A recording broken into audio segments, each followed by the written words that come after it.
here we are again, folks. We're in that fifth book of the Old Testament, the book called Deuteronomy. Deuteronomy is a book of recall, and Moses is recalling to the people the things that happened out through the first four books of the Bible and in the Old Testament. And the word Deuteronomy is taken from the Greek word, and it means the second law. It's the second time he's reiterating what he said the first time. And so, as the law is repeated, and this book consists of a series of discourses which Moses gave to the people. He actually delivered them in message, in person, to them. And they were in the plain of Moab when this happens. Remember, the plain of Moab was down there, and it was not exactly the finest place to be. And on the eve of their entrance is into where the promised land of Canaan.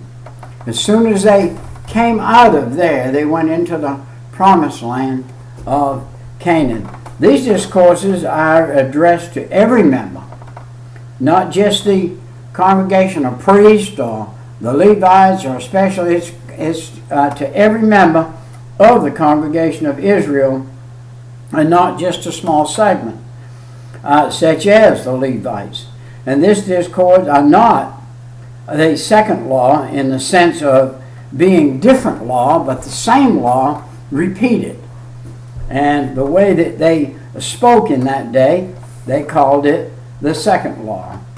And this discourse is neither they are taken merely at the recapitulation of these things. He's recapitulating. He's putting a new cap on top of them. He capped them one time and said, this is what God said, and this is the way it's going to be. And now he's saying, you've done knocked the cap off, and we're going to recap everything that we talked about, and we're going to do it again. And that's what we see here. You remember what we saw in Exodus and Leviticus. We saw in Exodus and Leviticus the new things. They were new. And now he's repeating them. They are rather forceful presentations of the most essential aspect of God's revelation, with emphasis on the spiritual principle of the law and fulfillment. The law had to be fulfilled. It was not like grace. It had an end to it, and there's no end to grace. As well as a development and application of the law. The circumstances would face the Israelites in their new life in Canaan. There would be many new circumstances. And this discourse was spoken on the 11th month in the last year of Israel's wandering, and it was the 14th year after leaving Egypt. Just think, they wandered 14 years after they left Egypt there. And, excuse me, I made a big error there, big error. Back up, please, back up. 40th year, they were 40 years in the wilderness. 40 years in the wilderness. Where 14 came from, for me, I know not. 40 years in the wilderness. And the first speech is 1 through 4 and 43. Moses strives briefly but earnestly to warn the people against the sins which had crept in and kept their fathers from entering the promised land, in order to stress necessity of obedience. He replicates the chief events of the last 40 years in the wilderness, emphasizing the role which disobedience and lack, listen to this, disobedience and lack of trust had played in the affliction of the Israelites. Because they were disobedient and because they didn't trust what God said, they ended up being where they were for 40 years in that desert.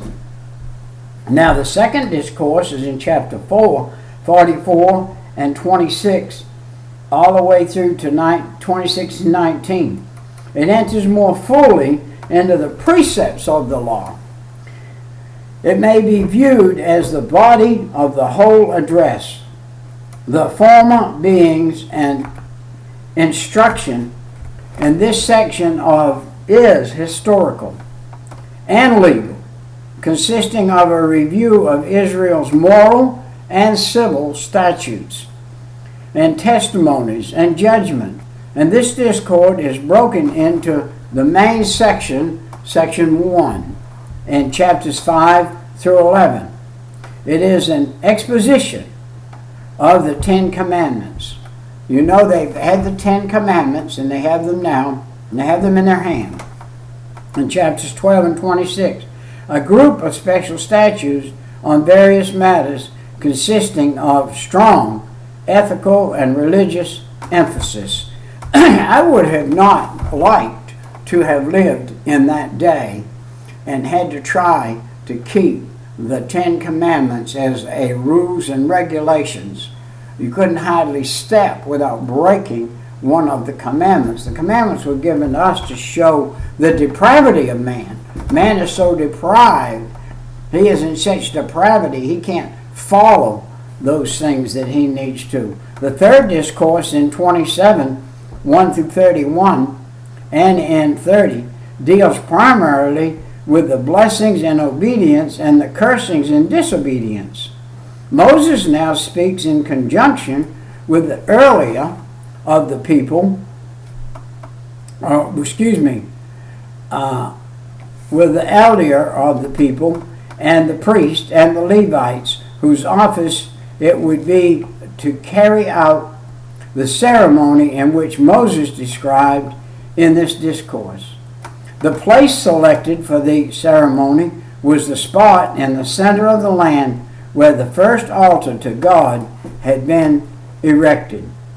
As soon as they passed over the Jordan, and the people were commanded to set up great stones at Mount Ebal. Do you remember that? They were commanded to set those stones up after they had crossed the Jordan. And these were to be covered with plaster and inscribed with the law of God. They were also to build an altar, which seems to have been direct from the stones, although it is difficult to be certain about this. And then the 12 tribes were divided between the two hills. Simeon, Levi, Judah, Issachar, Joseph, and Benjamin were in the situation themselves on Mount Gerizim, and they recite the blessing which God promised them if they would remain faithful to him. Arose on Mount Ebal Reuben, Gad, Asher, Zebulun, and Naphtali, and they were to speak in the courses which the Lord had threatened for disobedience. And after completing this discourse, Moses encouraged the people to follow their new leader Joshua, and to go across and to take the land which had been promised to Abraham. He wrote down the law in a book and turned it over to the priests, who were to keep it as perpetual reminder for all the people. And 31, 9 through 13, it was to be read every 7th year when the people assembled for the Feast of the Tabernacle. I mentioned that earlier over in one of the other books. They stood up all day when that was read, and they stood up there and did that. At the command of the Lord, Moses and Joshua appeared before God in the tent meeting. And there God told them of the future infinity of Israel, and they instructed Moses to leave the people a song which they were to learn and which was to observe as the witness of God against them. This song of Moses is recorded in chapter 32. It recounts the blessing which God has bestowed on his people, and the current manner is which they have responded to his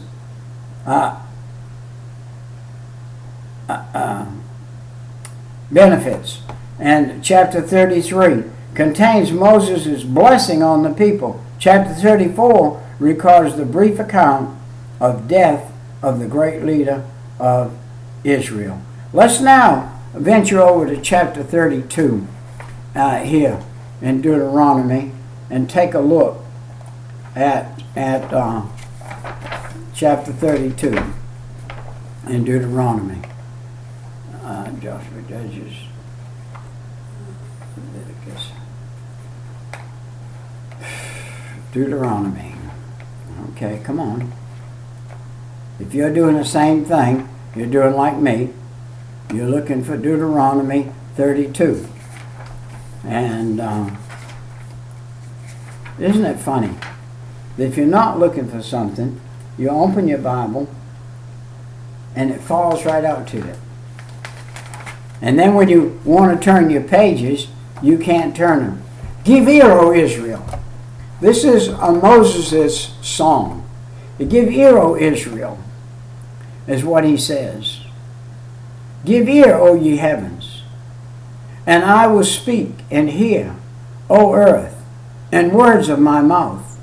My doctrine shall drop as the rain, my speech shall distill as dew, as the small rain upon the tender herbs, and as the showers upon the grass.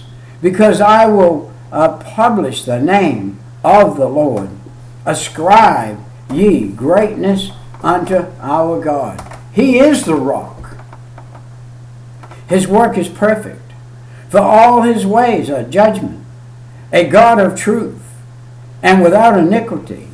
Just and right he is. They have corrupted themselves.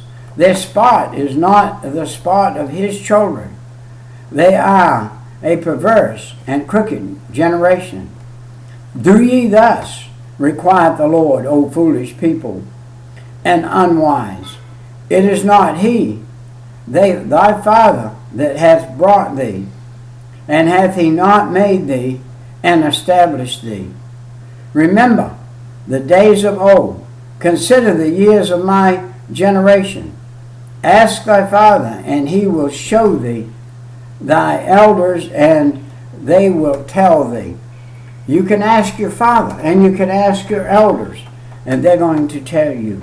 When the Most High divided to the nations their inheritance, when he separated the sons of Adam, and he set the bounds of the people according to the number of the children of Israel, for the Lord's preparation in his people, Jehoiakim is a lot.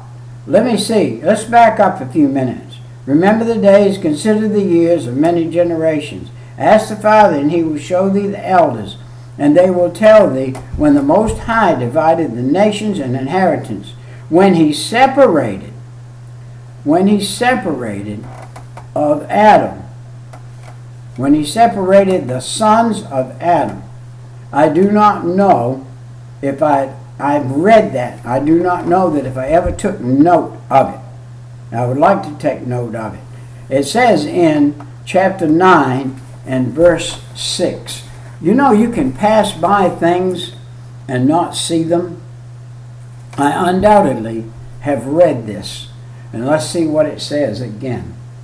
It said, Understand therefore that the Lord thy God giveth thee not this good land to possess it for thy righteousness, for thou art a stiff-necked people. And let me see if I'm in the right place. Seems like I'm not. And L. All right, chapter 9 and chapter 6. And 2 Chronicles 30 and 8. That's what's wrong. I'm not in the right place. I'm supposed to be in 2 Chronicles, and I'm not. So I'm going to go on with what I was reading here, and we're going to finish up this. He found him in a desert land and in a waste, howling wilderness. He led him about. He instructed him. He kept him as the apple of his eye. An eagle stirred up his nest, fluttereth over her young, spreadeth abroad her wings, and taketh them, and beareth them on her wings. God says to these people, this is what I've done. I have spread my wings over you. I have shaded you while you were in the desert 40 years with a cloud.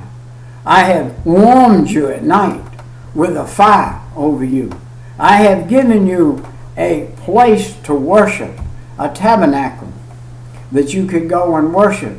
I have made a way of sacrifice that would feed you in the desert, as well as giving you bread, manna from heaven, which is considered angel food. And you got that manna from heaven.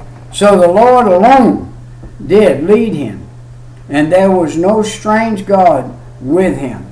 Wow. And he's saying, there's no strange God with me. I am one God, I am the true God, and I am the only God.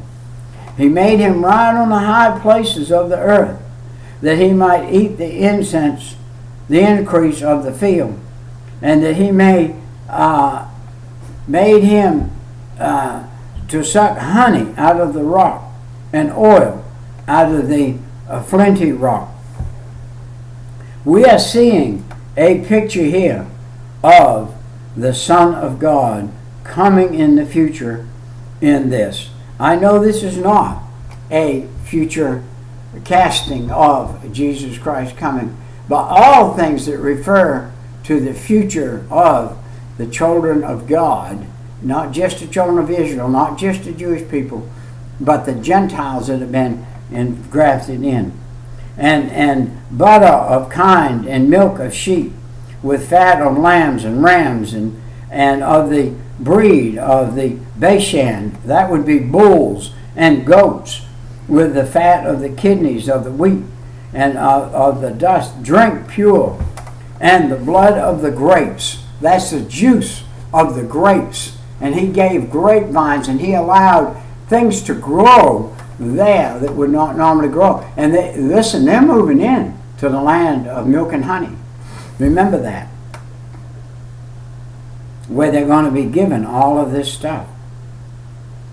But Joshua waxed fat and kicked, and thou art waxed fat, and thou art grown thick, and thou art covered with fatness. Then he forsook God which made him, and lightly esteemed the rock of his salvation. Do you know something? We live in a fat country. We live in a country where everybody weighs more than they ought to weigh as a human being. And because we have the fat of the land, we have forsaken God. And so, well, you know something, I don't know if we need God. We got everything we need. We got all the food, we got everything we need. Hey, that can all cease overnight. Every single thing that you and I eat today, just about 99% of it, comes from somewhere else besides here in our country. And it comes in by ship, by plane, by boat, by truck, by other ways. If you go out right now, I live about 2 miles from the interstate. I go out on the interstate and sit there right now, and every other vehicle is a trailer truck. What has he got on it? He's got products, he's got food, he's got different kinds of food, canned food, raw food, all kinds of food. You shut that down for 3 or 4 days, and you'll find out starvation will come by very quick. Just a little bitty storm we had just a little while ago right here in this town, and the store was empty in just a few minutes. Everybody rushed down and got some. They provoked him to jealousy with strange gods. With administrations provoked they him to anger. They sacrificed unto devils, not to God, to gods whom they knew not, to new gods that came newly up, whom your fathers feared not. Of the rock that begat thee thou art unmindful, and hast forgotten God that formed thee.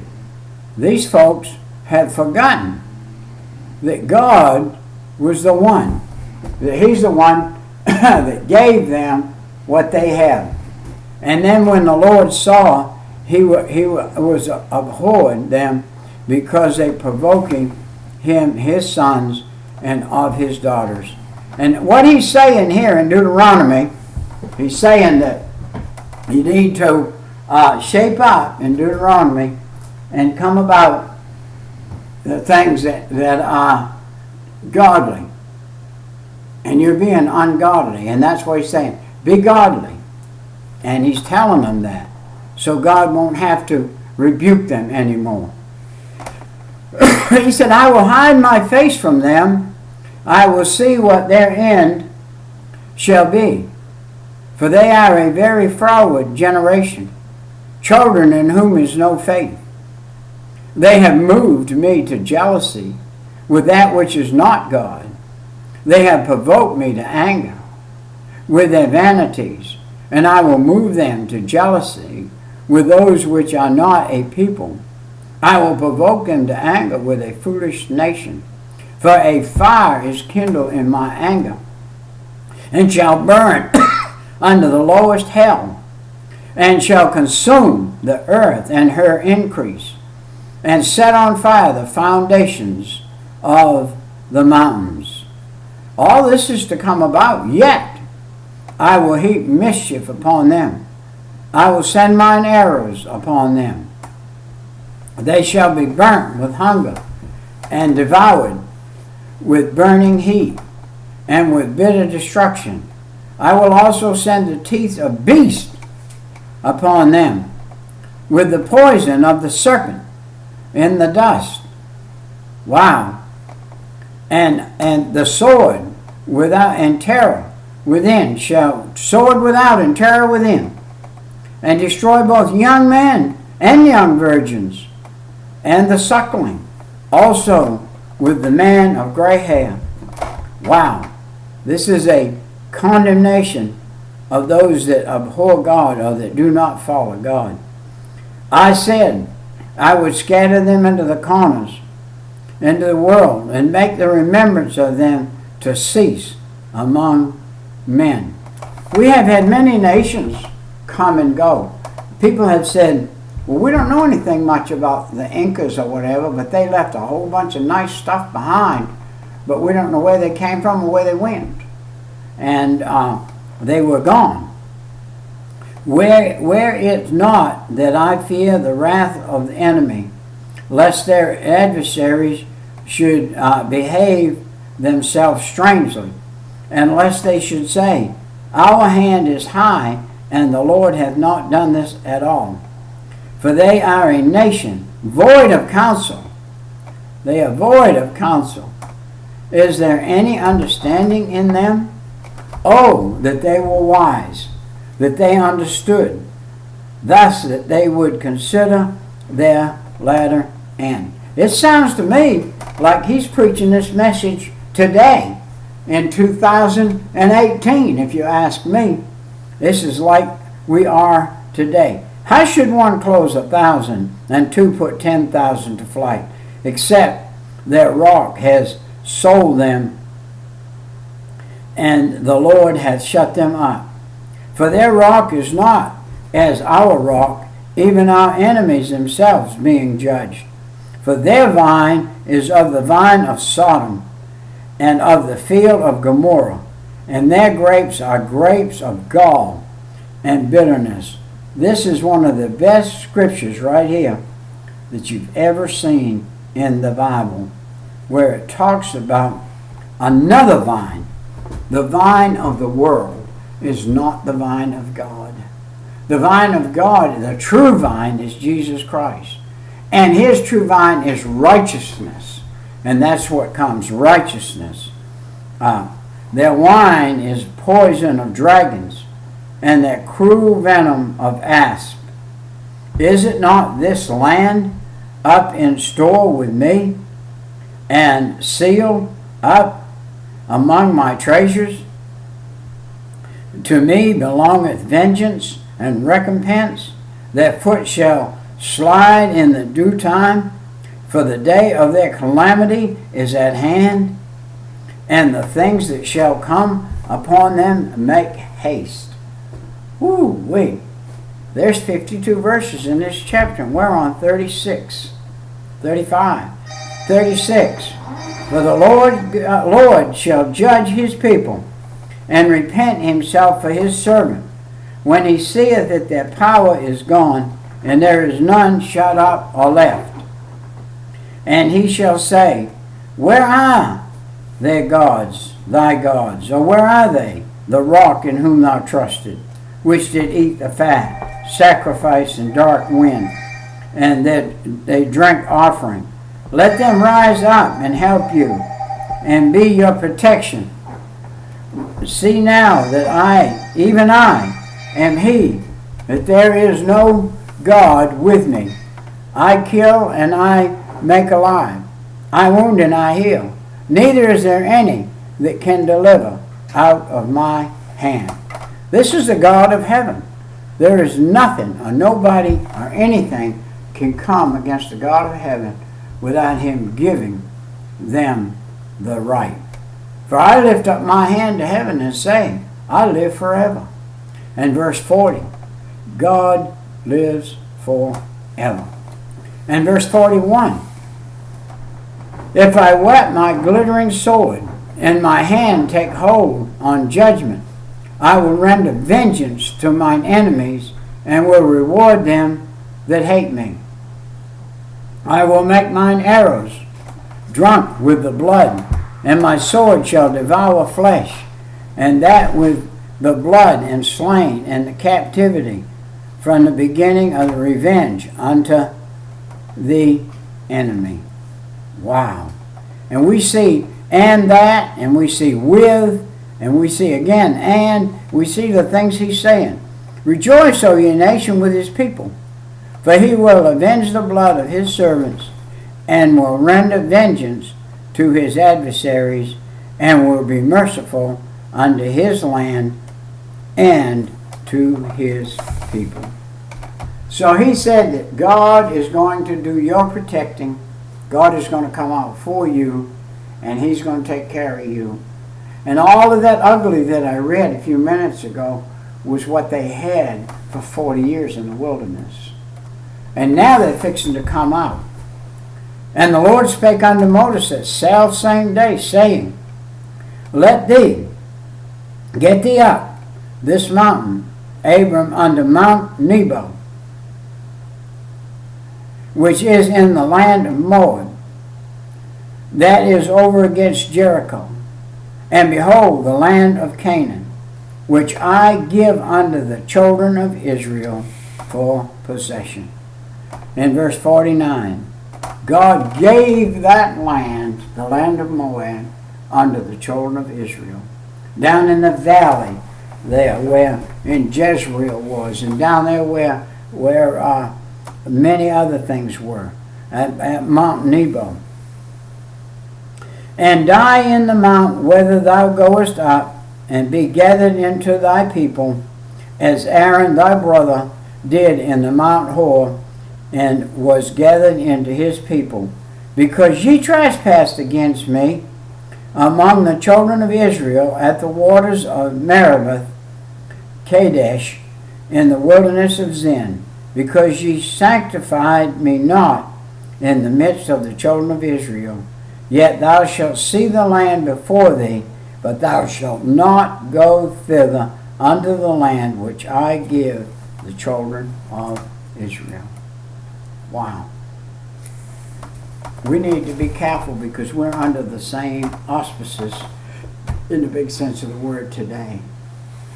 If we don't walk in his statutes, if we don't keep his commandments in the sense of righteousness, we can't keep the 10 Commandments, but we can keep the covenant of the New Testament.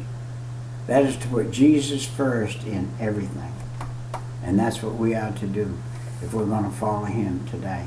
Well, I went way beyond the book of Deuteronomy. It's a fairly small book, and yet it has a large connotation to it because it is rehearsing what had already taken place. So we'll see you next time. Right. Bye-bye.